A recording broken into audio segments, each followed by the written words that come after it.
welcome to Straight Talk Live. And welcome to our very first episode in 2021 of Straight Talk Live.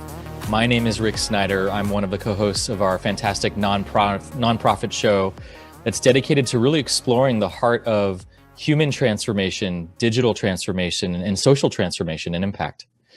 And so we have a fantastic show today, really exploring the science of consciousness.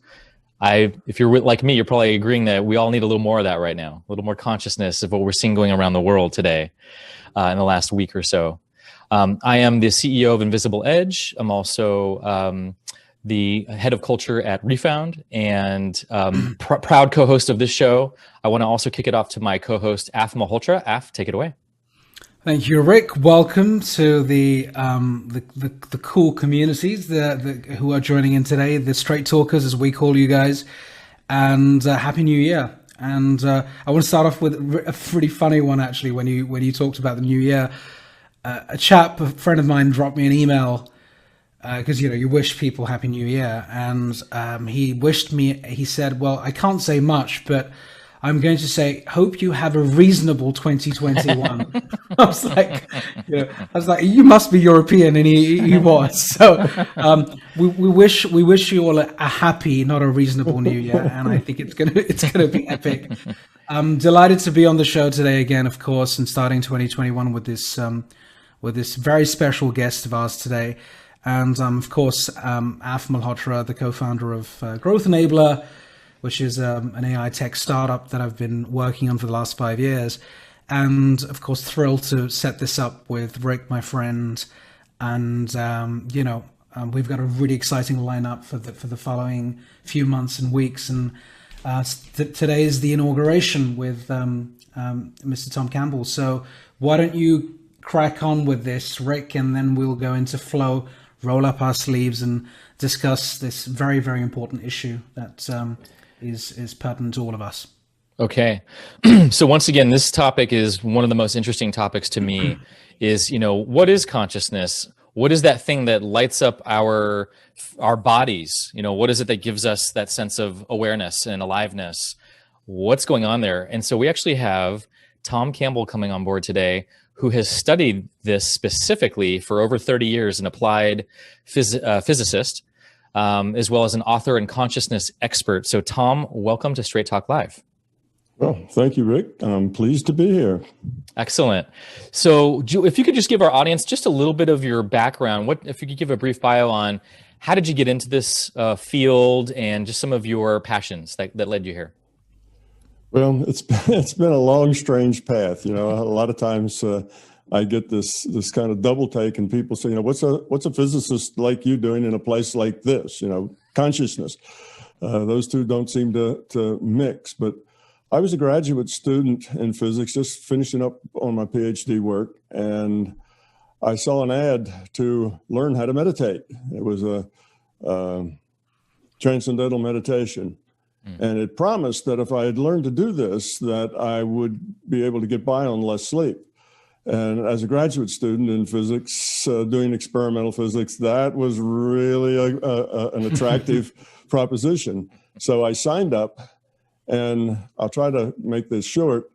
3 or 4 months later, I took to it real easily, real well. And 3 or 4 months later, I found that I could bring up my lines of code. We all write lines of code when we do research. Mostly computer is what does all the analysis. And I could bring up my lines of code in my mind and have an intent that the code that had errors in it, I'm in a debugging process, would be red, and the rest would be normally black. So I scroll by and something red goes by, I back it up, I look at it, and I wrote all the code, so I know exactly where every line is and why it's there. And I saw maybe a half a dozen red lines. And this is me sitting at my home, in a chair with my eyes shut, meditating.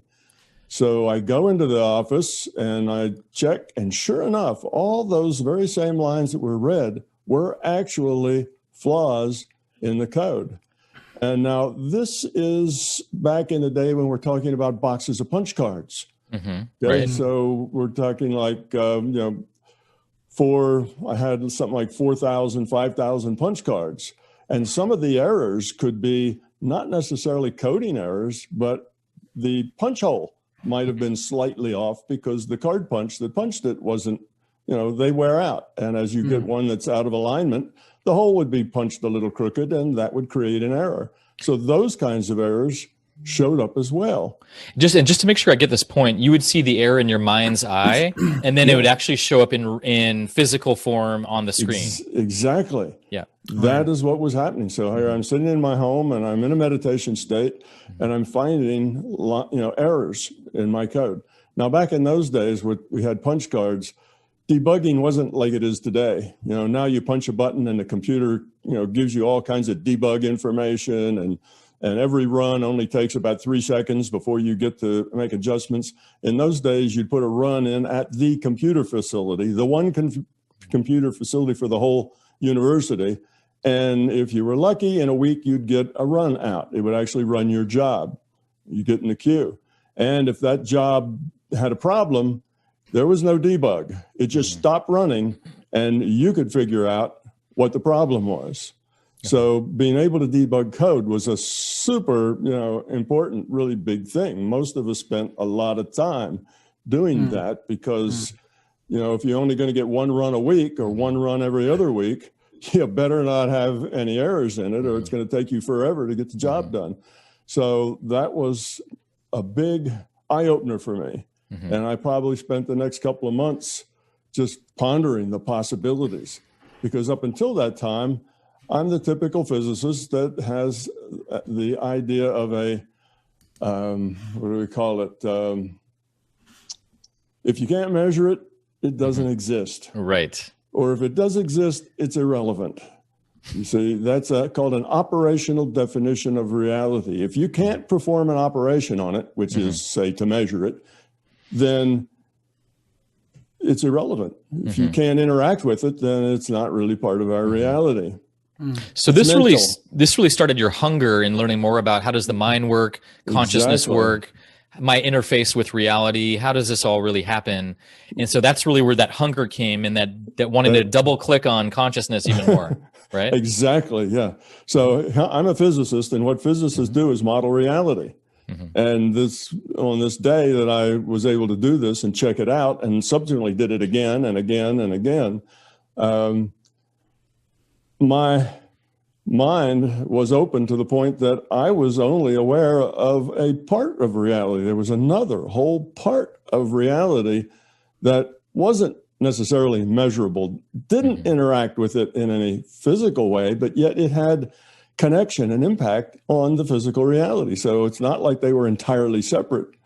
And that just made me want to figure out how, why, what was going on. And it turns out I get out of graduate school, I take a job, and within a few months, my new boss tosses a book at me and says, "Tom, read this. I want to know what you think about it." Well, it was Bob Monroe's Journeys Out of the Body.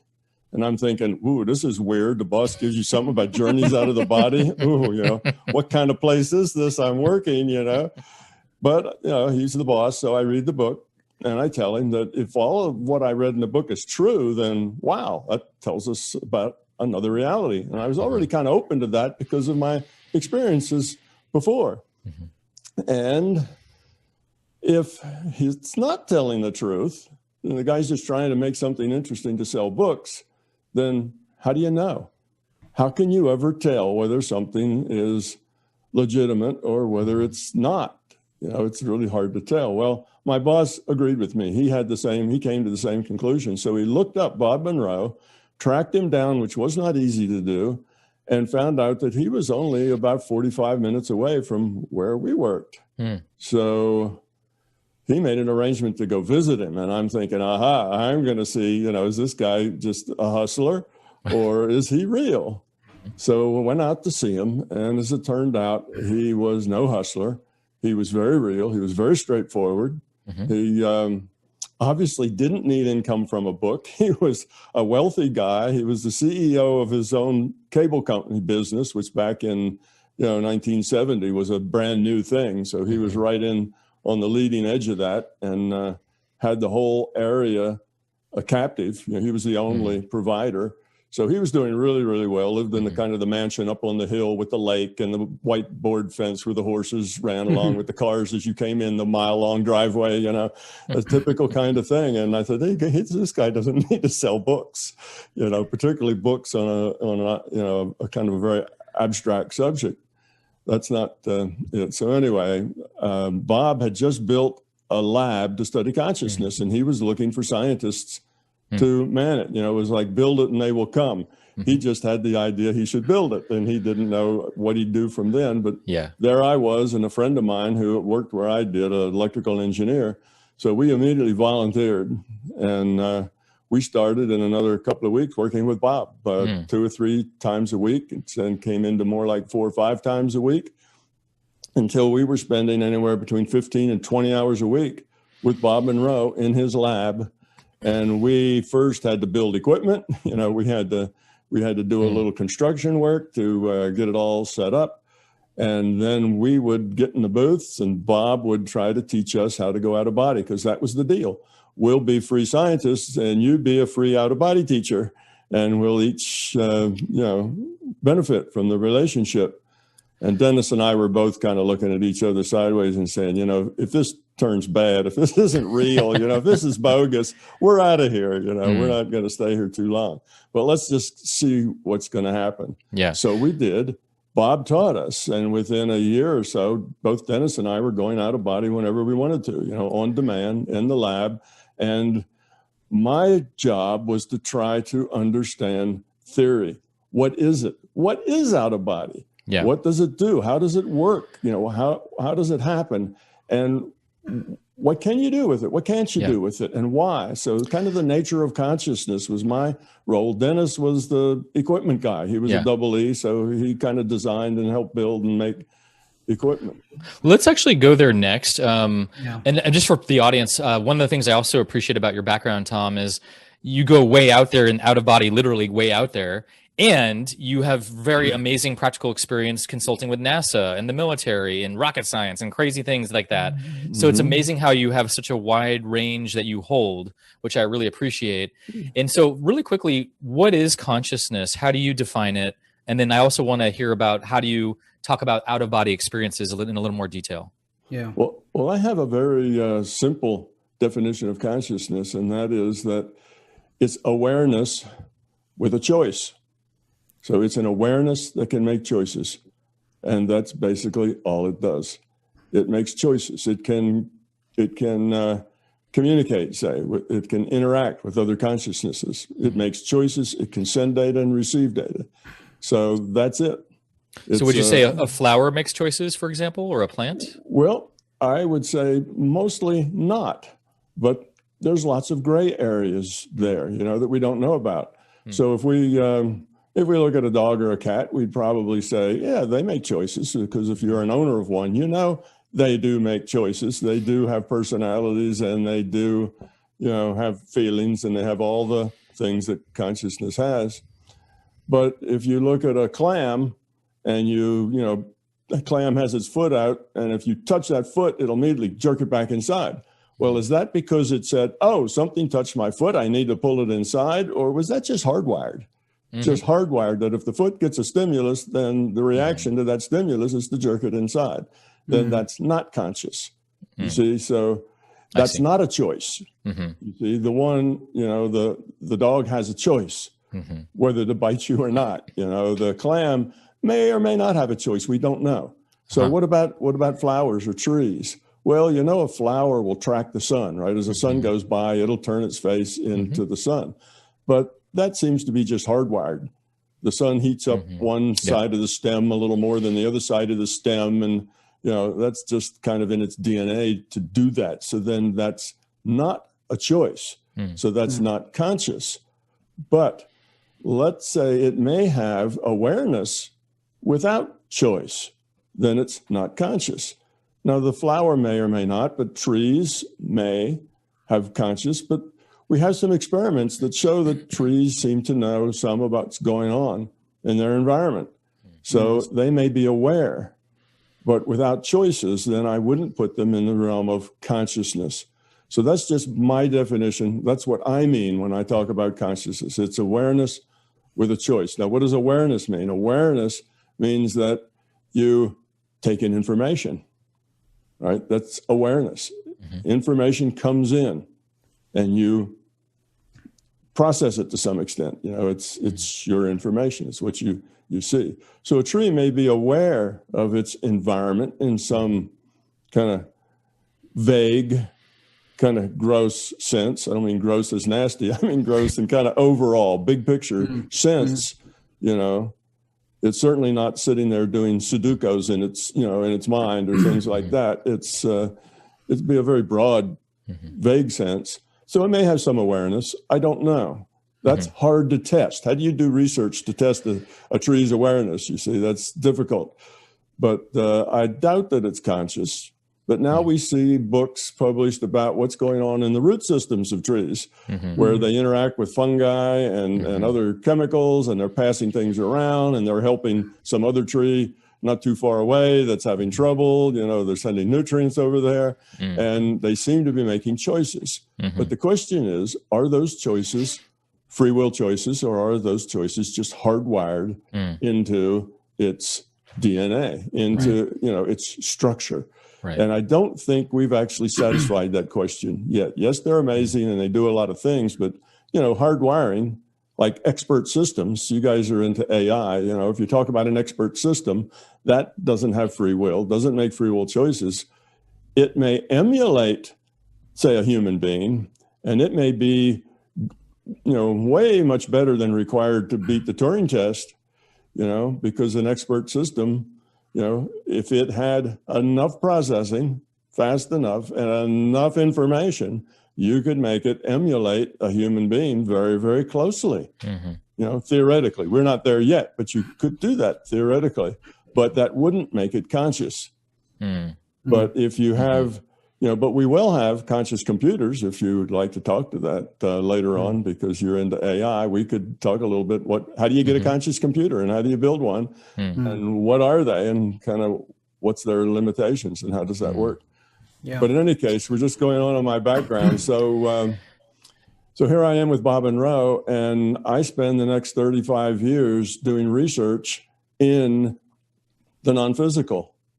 Okay, in other words, you do something and it affects this reality. It's evidential things like remote viewing, like, reading numbers off a blackboard that were put there after. Talk more about that out of body. What is that world like for people who might have never have experienced that consciously? Can you say a little bit more about the different iterations of what that might look like and feel like? Yeah, I wanted to add one more bit of context for Tom. There's a whole piece that we've been doing last year around self-awareness related to chaos, crises, trauma, and we see a lot of our audience trying to find new ways and techniques to better understand themselves and the environment that they're in. And that poses a lot of questions. We've gone all the way down the path of, Mark Devine, Navy SEAL commander, talking about how he's blended the training of the Navy SEAL training with Zen and quoting the Mahabharata, all the way to looking at regulated system, how you regulate yourself and how you get some sort of semblance of where you are in this world. And so what we haven't touched on is out of body at all, but we have been toying with it. And so this is the first time you've raised something that's very hot and topical. So I just wanted to supplement the point from Rick. Talk us through what does that really mean? What happened when you did what you did? And then we can go down to the path of science. Oh, okay. Well, first of all, the term out of body is a very misleading and unfortunate term. There's nothing in your body that oozes out of your head and slips into the great beyond. It doesn't work like that. That's what it sounds like. And that's probably what the vast majority of people believe and think of when they think of out of body, that some spirit form kind of that lives inside of you comes out of your head and then goes off into the spirit realm. But all of that is just kind of belief-based stuff that was very much in vogue back in the early or late 1800s, back when theosophy was kind of the big the big idea in alternative explanations. And anyhow, that's not what it is. What it is basically shifting your focus to a different data stream. Now, that just pops up a whole lot of questions, what data stream and what are you talking about? And we'd have to go a little bit into reality. I need a little time to do a discussion about the nature of reality before I really can explain what that means. But the out of body is not something going out of your body, okay? And the basic physics that I'm coming from is the same idea that most physicists have. I should, maybe not most, but a large minority, at least, if not most physicists have, that this reality that we live in is information-based. And that's because quantum physics screams that. That's just what it is. It's information-based. It's all about information. And these days, physicists don't think of an electron as a little chunk of mass with a charge.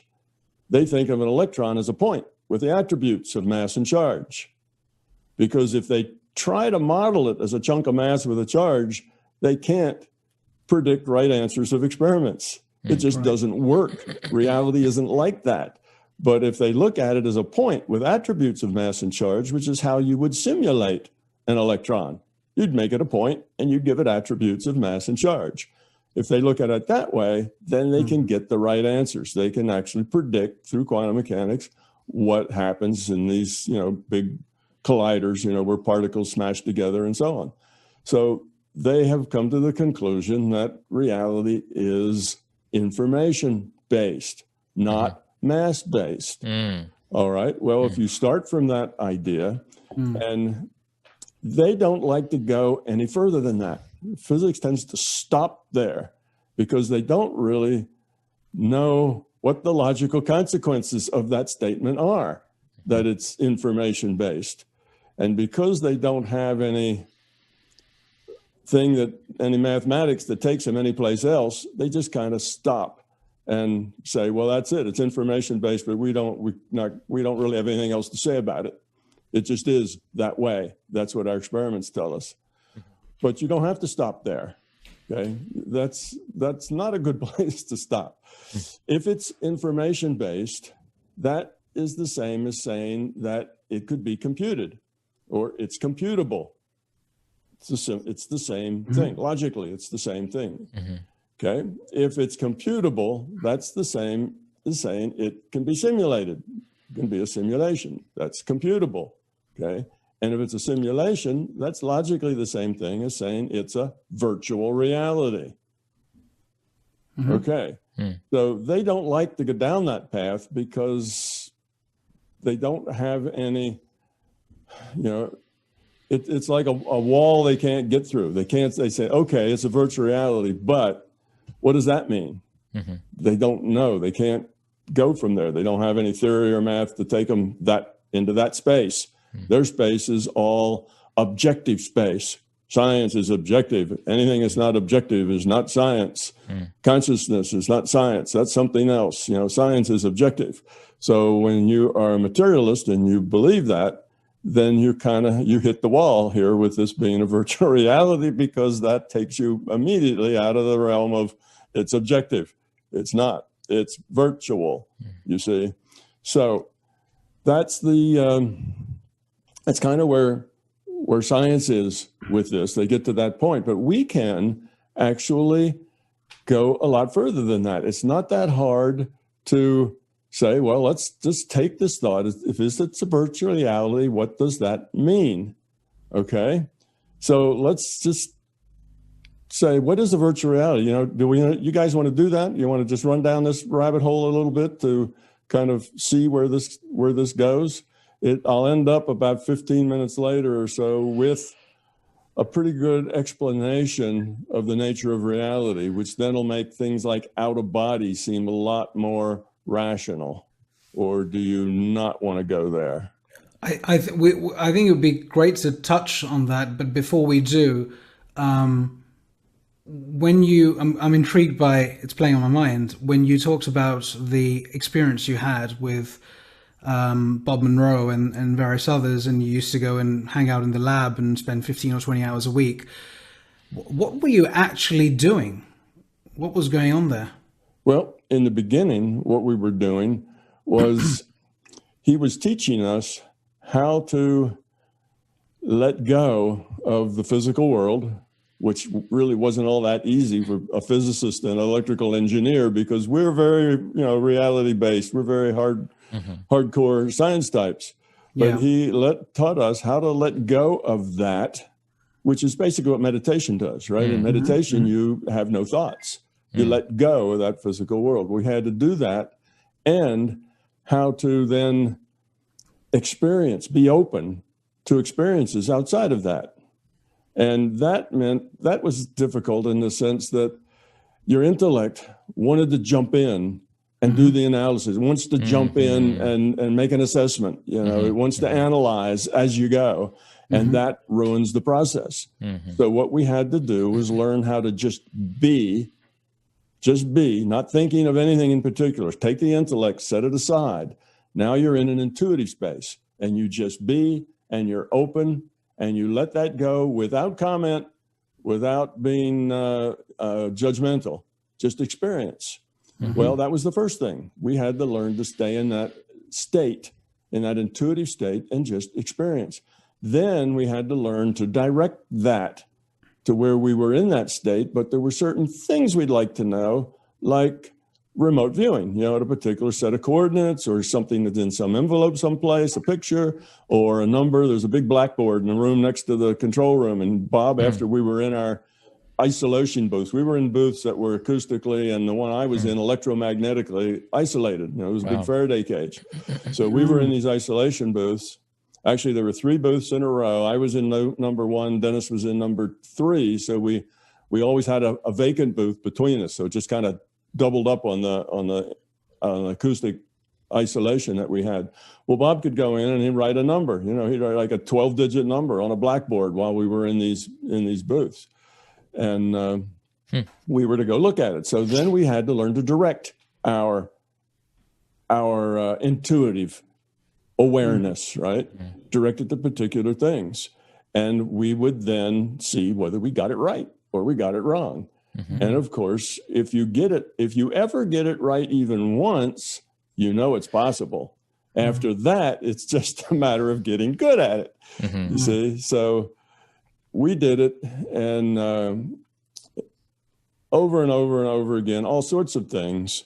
We would go try to read the headline that was going to be on the local newspaper 1 week from today. I mean, we tried everything. I mean, we're just experimentalists, right? We tried everything, and some things worked easily, some things worked occasionally, some things never worked at all. So we're just out trying. And now fast forward to about 2 years in of this, and we had accumulated a huge amount of evidence that what we were doing was real. We were getting information that was paranormal. There was no normal explanation for how we were able to get that information. And we could do it over again, and it was reliable and it was repeatable, and we could do that. We also practiced healing, using our intent to heal, or other things, gathering information that otherwise we shouldn't be able to get. Just information about a person or whatever. And then we find out whether that was right. So we limit ourselves only to things that were evidential, things that you could check out later to see whether or not you actually got it right or not. And you had to have if everything was binary and you got half of it right, well, that's just guessing. It's not like that. But some things are very obvious. Like you're working on healing somebody who's had a chronic illness, and they've had it for the last 2 decades, and it's never gotten any better over that time. It's just chronic. They live with it. So you work on it, and 2 days after you work on it, they get a lot better. And then they get over it. Well, now that's different than just, oh, they have a headache, and you see if your head, the headache goes away. Well, the headache goes away. Yeah, it might just go away by itself anyway. You don't know. So you have to do lots of these things. But some of them turned out to be very evidential.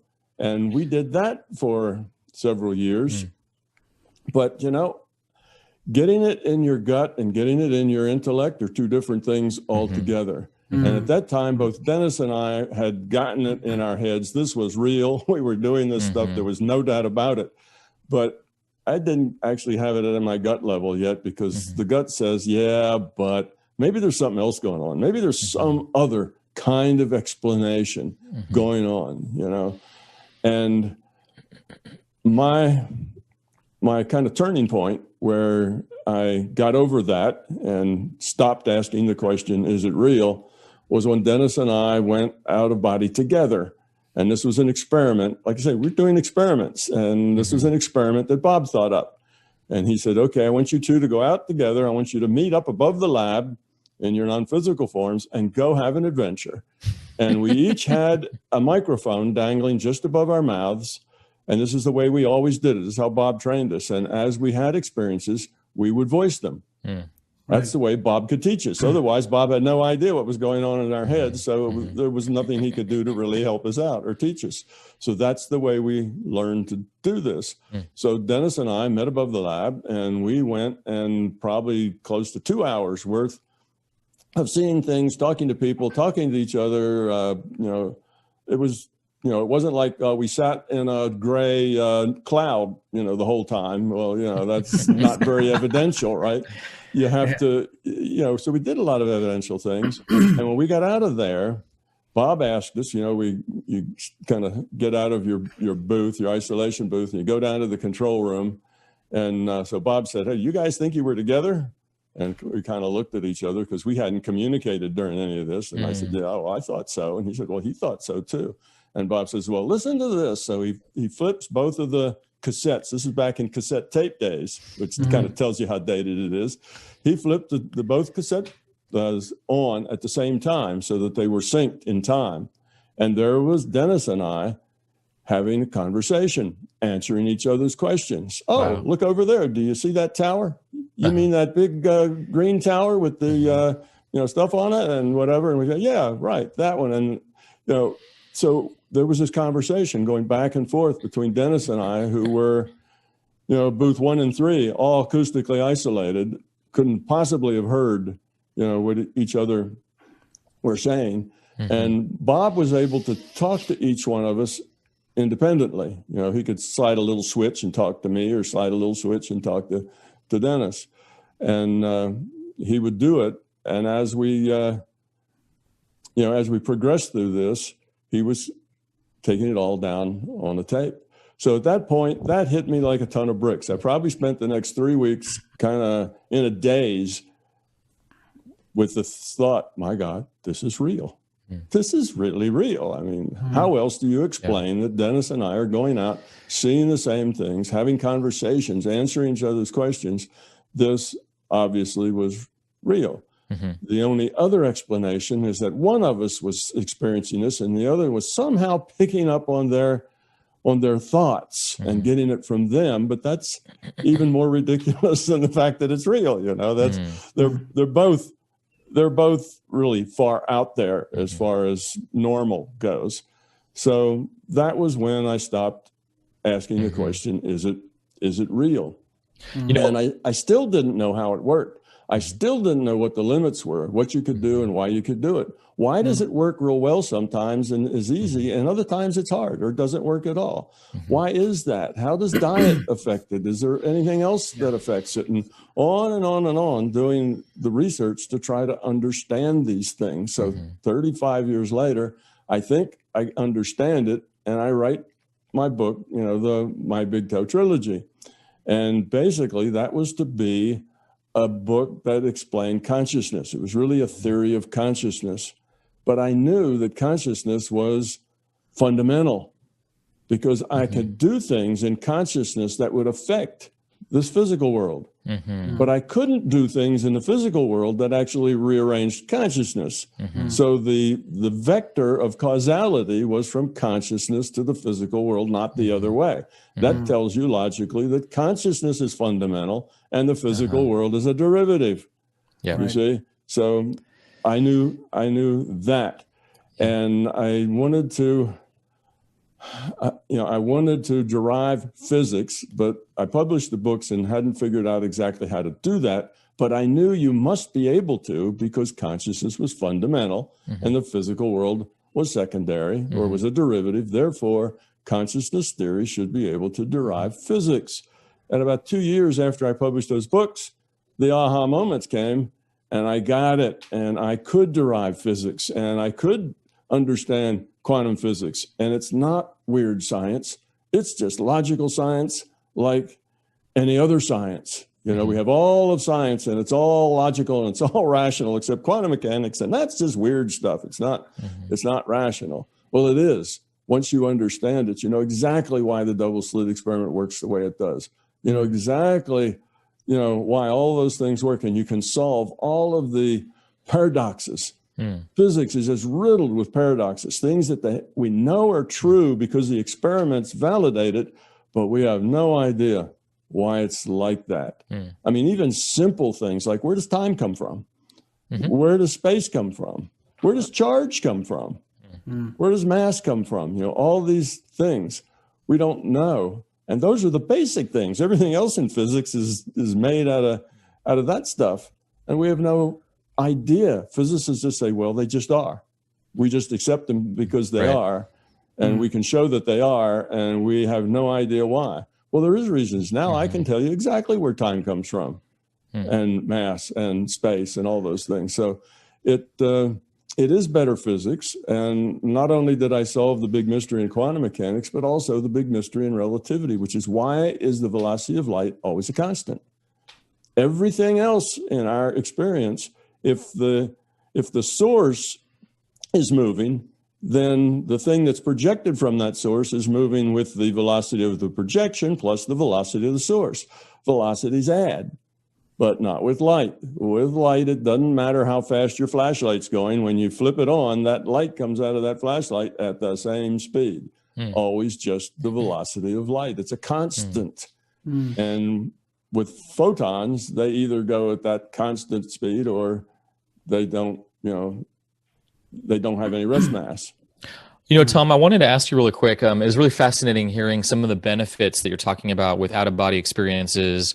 And what I'm really tracking there is how much we're not limited by time and space, actually, if we're able to really go beyond the physical, the material, and open up to our full capacity and potential in that way. My question to you is, what would you say has been the biggest benefit in your life for going out of body? Like, what would you say overall is the biggest benefit for you? Let's not just say going out of body. Let's say just learning about mind and living in a larger reality other than just the physical. Let's not just limit that to out of body. But in any case, it is huge. It changes everything. It's not just a mind game or something that is an analytical thing that you can talk about. It changes everything.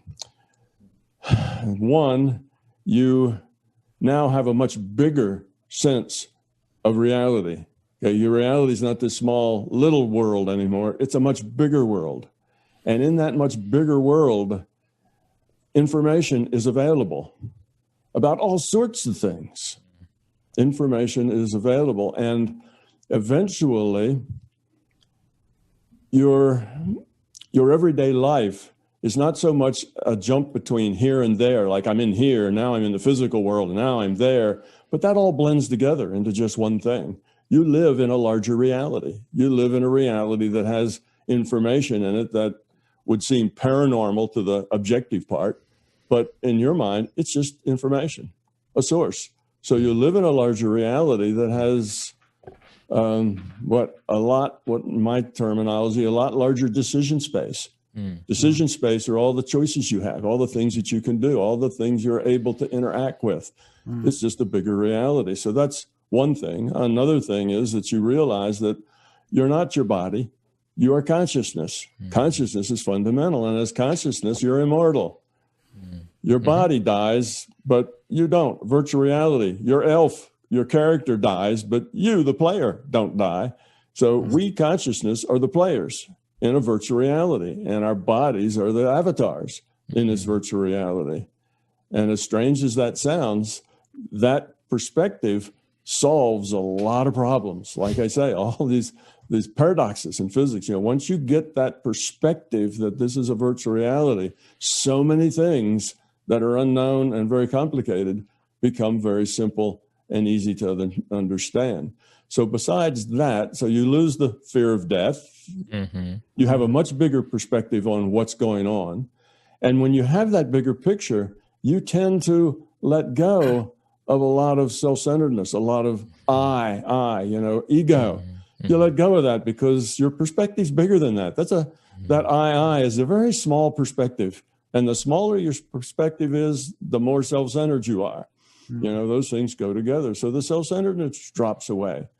Fears tend to drop away. You see things more from a big picture viewpoint than from the little picture viewpoint, which is what you were trapped in before.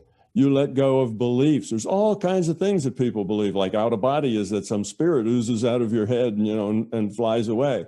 You let go of all these beliefs about reality. Another major belief about reality is materialism and determinism. These are beliefs that scientists are stuck in. Beliefs are a trap. So you learn to be skeptical of everything, believe nothing. If it's not your experience, it's not your truth. It's somebody else's experience. Okay, you can look at it and you can decide to believe it or not believe it, but neither one of those will take you anywhere important. You have to find out for yourself. You have to test it. You have to go there, because if it's not your experience, it can't be your truth. It's somebody else's truth, but not yours. So be open-minded, but always be skeptical. And so that's a basic concept that you learn. So there's lots of things. So you let go of fear, you let go of ego, you let go of beliefs, you live in a larger reality. And what does that do? How does that look? It looks like you're smiling most of the time. You're happy. Life is good. Everything is just fine. You realize that everything is pretty much the way it should be, the way it needs to be. And that it's not, most people go through their life with the idea that what you do is you try to manipulate what happens to be what you want to happen. You manipulate your children and your spouse and your boss and everybody to make things come out the way you'd like it to come out, to make your boss want to give you that raise, to make your wife want to do this or that, do the things you want to do, to make your children do their homework. And, you're trying to make everything come out the way you want it to come out. Okay. Well, that's very wrong-headed. That's very self-centered. What you should do instead is just look at what happens. Let whatever happens, look at it and see, how can I deal with that positively? Okay. And it's not that you try to manipulate people to do what you want. It's that you let people be whoever they are. And if you can help them, that's good, because you find that when you get rid of that fear and ego, you find that it's about what you can give, not what you can take. How can you contribute? So you see people as people you might be able to help. Some people you can't help because they're too closed off. They're locked into a belief trap. So it just changes. I say, what does it change? How does that affect you? Well, it just changes everything totally and completely. You understand things that people don't understand, and it just flows through your whole life and every aspect of it. Tom, you've talked about, thank you for that. You've talked about the practical aspects as you weave the narrative, because a lot of what you've talked about is related to, I'm sure a lot of our audience is thinking through, well, what should I do about this? Tom's had this experience. He's tested and experimented since the 1970s, and he's now talking about his learnings and how I can, inculcate some of that in my own life.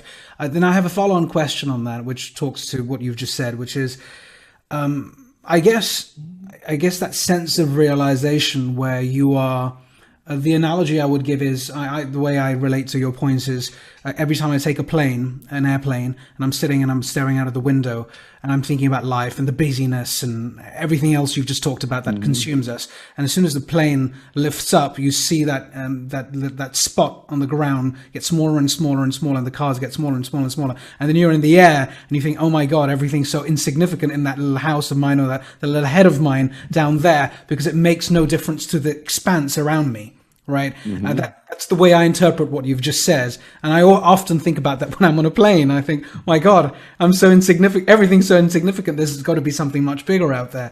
So talk us through one point, which is definitely playing on people's minds, which is, can one practice and experience what you've experienced? Experience is truth. So how do we experience what you've experienced? Have you found that actually we can all do this? Do we have to isolate ourselves in some sort of electromagnetic box, or do we just do it with the Headspace app? How do we do a little bit more every day to be more complete and fulfilled, and detach ourselves from all of those things that you've just talked about that is holding us back, especially in regard to the sort of state of affairs around the world today? Okay.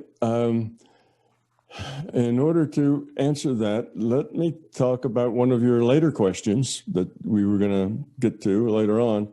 And that is, let's talk about the difference between, intellectual space, intellectual processing, and intuitive processing. Okay. Now, consciousness has these two different modes of processing information, the intuitive and intellectual. I call the intuitive, sometimes I call that the being level. That's just where you are. You're not thinking, you're not analyzing. It's just what you are, consciousness. So these two work together marvelously, really will give you a bigger reality when they work together. But we, particularly in Western culture, we discount the intuitive space as being unreliable, often gives us wrong answers. Matter of fact, the science community would tell you it doesn't exist. We just pretend that there's an intuition. Doesn't really exist. And we think that all of our mind is tied up in the intellect. And if it's not in our intellect, then we say that it's in our subconscious. Okay, because the conscious kind of defines our intellect. So they see consciousness as just an intellect. Well, it isn't. Consciousness has these two ways of processing information. And let me give you a little idea about these two. Let's look at the intellect first, because that's what most of us think our mind is. The intellect has this magnificent tool called logic, and it's a very precise, exact tool. Most of us don't use it very well. We make assumptions, we do all kinds of things that aren't logical, but that's our tool, is logic. But the problem is that we never have enough information to really make deductive choices. Should I marry Sue or should I marry Sally? Well, that's an important question. It's going to affect all the rest of my life. Or both. Yeah, or both, right? Or neither, and these are questions that will affect the rest of your life. Yeah. So they're important. And how are you going to do that logically? You see, so you have this precise tool, but when it comes down to the big, meaningful choices that you have to make, you don't ever have enough information. So you got a great tool, but very ratty information. Now, in the intuitive side, it's just the opposite. In the intuitive side, you have lots of information out there. And you'll have to take my word for it at this point, because we don't have enough time to go into why that is.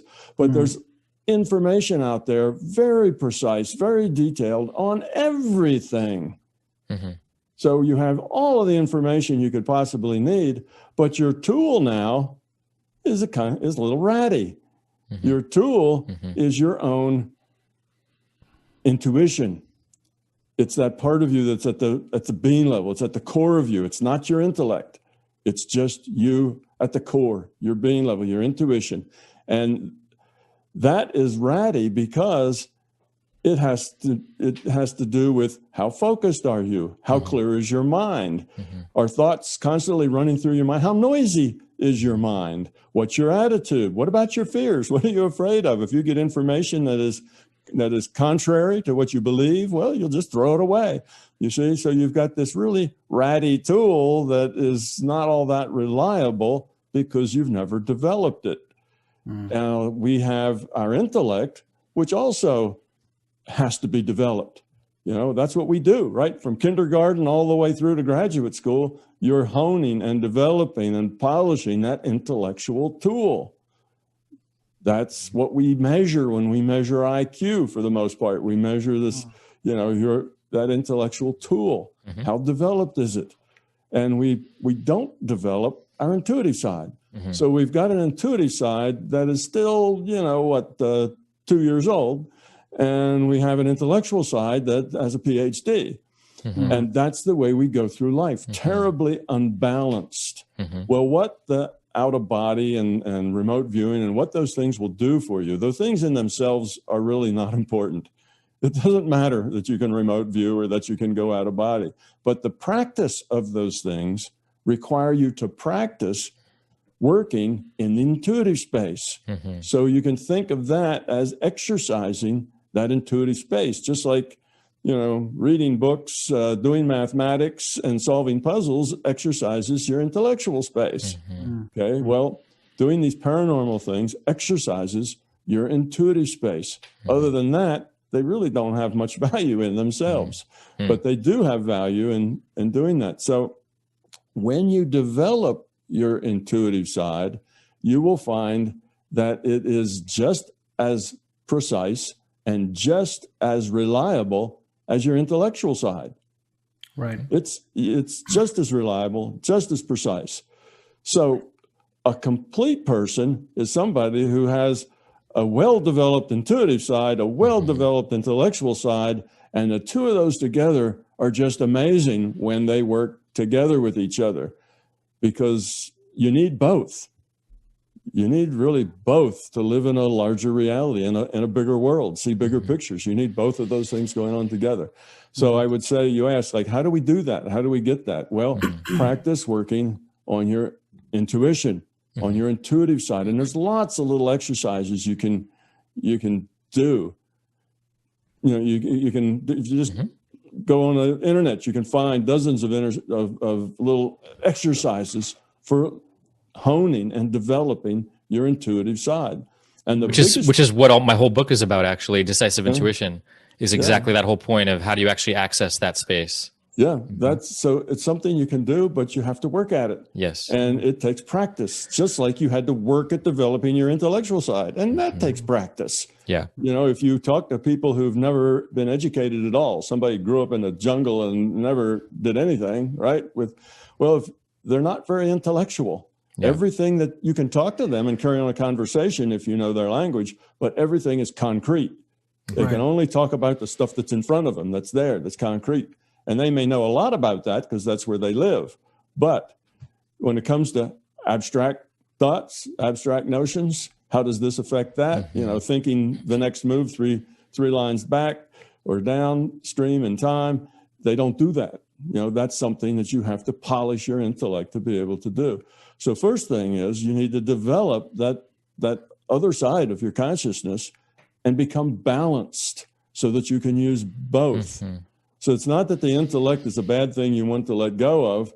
You only want to let go of it when the intuitive side is working.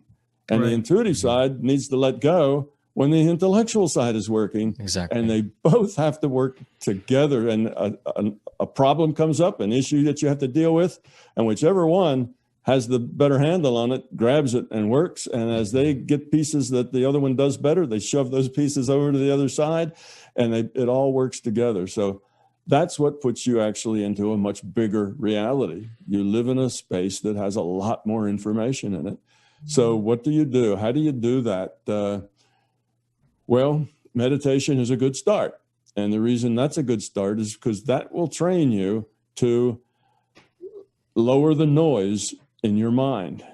That's kind of step one in the intuitive space. Get rid of all the noise. Otherwise, you can't tell noise from signal if you have so much noise. So you learn to get into a meditation state where you have no thoughts. You're just sitting there. And eventually, when you do that, you will lose connection with the physical world. okay? Because you stop processing physical data. You stop saying, oh, here's what I see, here's what I smell, here's what I feel, and you just stop processing that. And you don't, if you're sitting in a chair, you begin to not even be aware of the chair or that you're sitting. And you become a point of consciousness, just a point of consciousness in a dark void. And the only thing you're aware of is that you exist. It's the Descartes moment, I think, therefore I am, and I am, therefore I think, it's that. And that's what I call point consciousness. And when you can get to that state and hold it for pretty much as long as you like, then you can use that state as a launch platform for everything else. But first you have to be able to get there and just be there, low noise, not just for 10 seconds, but for 10 minutes or an hour or 2 hours. And when you can do that, now, once you're in that space, you're in an intuitive space. See, you've let go of intellectual space. And in that intuitive space, you can think in intuitive space. You can have thoughts, but the thoughts cannot be analytical. They cannot be judgmental. They cannot be comparative. In other words, you got to stop doing that intellectual analysis stuff. But you can give yourself direction. Oh, I'd like to do this. I'd like to get this information. I'd like to see what's going on in my mother's house. And then I can call her up and see whether that's what was going on there. And you start collecting evidence, because without evidence, you'll never know whether you're making it up or whether it's happening outside of yourself, or whether you're just making it up. So that's basically the path that you go. You go to develop that intuitive side. Start with meditation, because that gets the noise level down. That gets your focus up. Get to the point where you can be in point consciousness for a reasonable amount of time, and then use that as a launch platform, because now you're 100% in the intuitive space. And then you can do all sorts of things. You can heal. You can get data out of databases. You can remote view. You can do all sorts of things. You can solve problems there. That's where a lot of problems get solved already. People do this anyhow. It's like I'm saying, this big process, and you think about, this is a big, lengthy process. It's going to take a lot of time. But people just do it anyway. The thing is, they only do it for a few seconds at a time. They drop into that state and flash. They get something, okay? Now they get a premonition, or they get an insight, or things fall together. And we jump in and out of that state off and on as we need it, when we relax. That's why, relaxing, letting go, getting everything, stop fussing about the problem. Just let it go in your mind, and up will come a solution. Well, we're doing all these things, but we do it sporadically. And we don't do it to the point that we really have it under our control, to where we can focus on whatever problem we want, when we want, and get the answers we want. We just kind of take whatever we get, and occasionally it happens, occasionally it doesn't, and it's all kind of a hit or miss sort of thing. And so we can do it because we are consciousness. So we have that there, we have that connection. And yes, everybody can do it, but you can, like anything else, if you do it once, it's possible. And after that, it's just a matter of getting good at it. So the getting good at it will get you to develop your intuitive side, which will put you into a larger reality in which you live. And now when somebody comes up and starts a conversation with you, you not only have them, but you have where that conversation's coming from, and why they're having that conversation with you, and what really it's all about compared to what it is they're telling you. And you get all of that information instantly about what's going on. You can read between lines. You feel people's feelings. You become an empath. You can taste the food they're eating if you wish.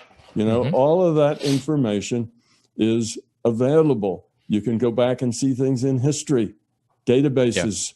You can go to the probable future and see what the probabilities are.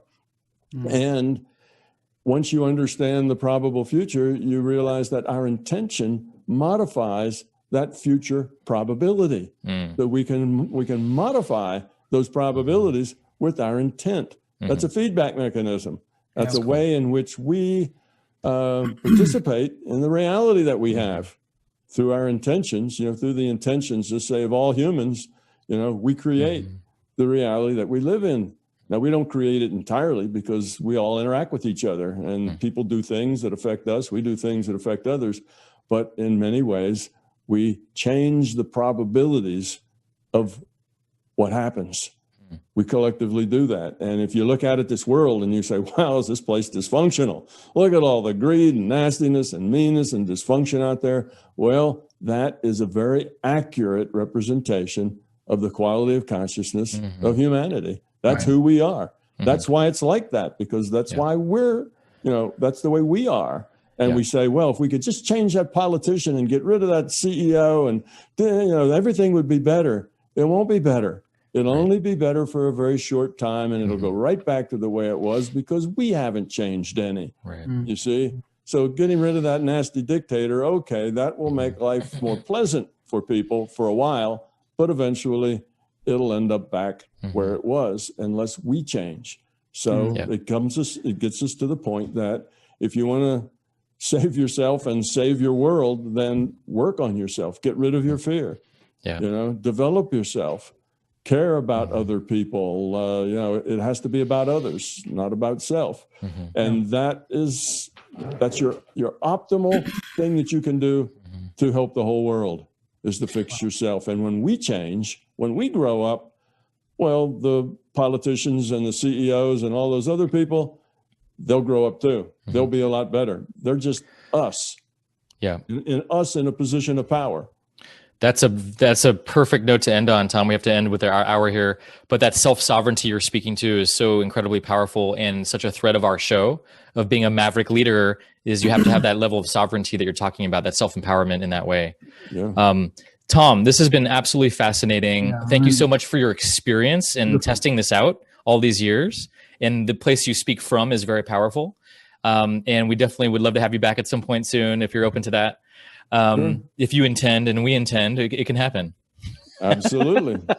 I mean, I think a lot of what we've had loads of questions throughout the session, in fact, but I think you had us captivated, and I must say, I think when you were speaking, you were intuiting, you were channeling your intuitive capabilities, because a lot of, and I'm not making this up, and maybe it wasn't intentional, but a lot of what I was thinking, in fact, some of the questions I wanted to ask you, even though you've rehearsed it perhaps, some of the questions I wanted to ask you at a certain point and what was going on in my mind, even there were a couple of things you shared that were personal to me that you talked about, maybe intentionally or unintentionally, but you had my attention, hence I wasn't able to ask you a question or interrupt, and neither was Rick. So because you're talking about something that is very important to humankind, and we are lost, we have been lost for a while. And so thank you for reminding us, especially as we start off 2021 on a positive note. But I'll hand it back to Rick to wrap the proceedings. There's so many questions, we can't unfortunately deal with them at this point. But Rick, do you have you? Yeah, I'll jump in here. So Tom, just really quickly, where can people find out more about you and your work? Where should they go? Well, if they're interested in the books, of course, they can get them any place that they can get books, Amazon and bookstores and so on. If they don't want to buy the book but would like to look at it anyway, it's free on Google Books. As soon as they came published, I put it out there on Google Books for free. So they can go there. If they want to see me on YouTube, everything I do, I try to take a video copy of it and put it on YouTube. So everything that I do, all the connections, all the talks I give, they're all there. The downside to that is there's like over 1,000 hours of video there, so it's a little overwhelming, but take your time and go through it slowly. Yes. You can go to a website, www.mbt.com. That's not MBT, My Big Toe, www.mybigtoe.com. Yeah, and there's also an MBT events. Go to MBT events to find out where I'm going to be talking and what's going on in the near future. Matter of fact, starting this Sunday, a couple of days from now, I'll be teaching people how to remote view, go out of body, heal, and do those things. I do courses on that. Again, not because that stuff's so important, but because that's a good exercises for developing your intuitive side. Fantastic. Well, if you go to my website, you'll find links to most of the rest of the stuff out there. There's lots of it, and don't be intimidated by it. Just the one thing I should say, if you're interested in science, if science is your key thing, then you will find a video called MBT LA 2016. And I talked about science, and I gave a couple of physics experiments. I had kind of disclosed them there, and they're actually being done. They're being done at Cal Poly right now, and they will lend a lot of evidence to this. They're quantum mechanics experiments, things that have never been done before, that hopefully will add evidence. So I talked mainly about physics and science there on the first day, and then the second day, I talked all about why does it really matter? Who cares, right, about physics or science? What's the point? What's the bigger view? So anybody interested in the science part, go to the MBT LA 2016. Great. Tom, thank you so much. You're a wealth of consciousness and everything in between. So appreciate you being on the show. Gotta go, but thank you so much, Tom. And we'll be able to see the replay on iTunes and Spotify. And thank you again. Deep thanks for everything that you've done for us today, and we will no doubt have you back on the show if that's okay. And I'd like to connect with you as well on a whole bunch of things, but fascinating and enlightening. And thank you for making this our first and memorable start to the year. So thank you very much. I think Rick's had a Wi-Fi. There's a lot of energy around him, I guess. So the Wi-Fi stopped working. But real pleasure. Thank you so much. And thanks to the audience. We'll see you next week. The year is going to be fascinating for us. And God bless you all. Thank you so much. And good night. Good afternoon. Good night. Thank you.